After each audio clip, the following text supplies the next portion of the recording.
morning, everyone. Welcome to a brand new week of Make It Personal. I apologize for my absence the last couple of weeks. I was not feeling well, and I just couldn't get these videos done. But we're back, and let's get into it, shall we? I have a really neat little lesson today.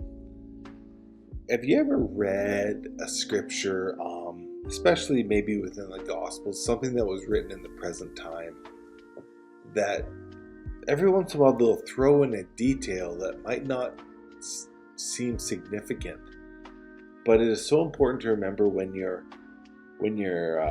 reading the scripture.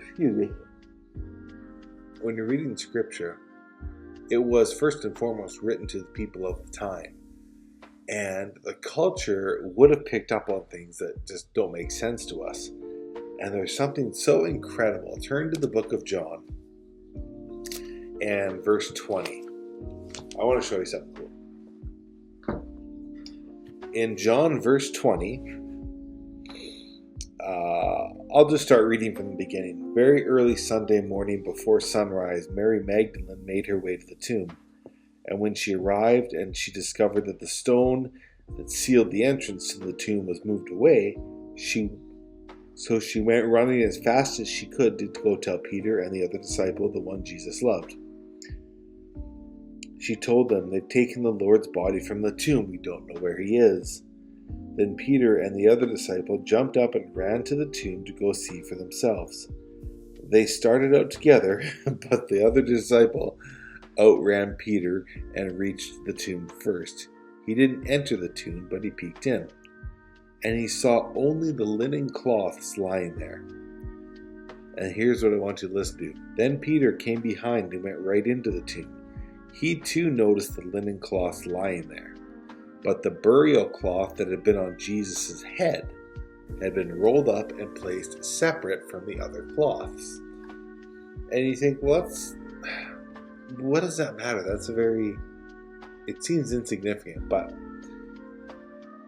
in ancient Hebrew, especially dining etiquette, when the master of the table or the master of the feast, he would have had similar to a napkin, blah, blah, blah.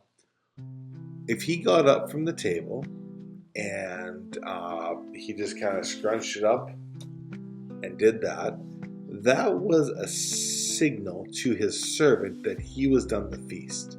Because when the master was finished the feast was over. And that was that.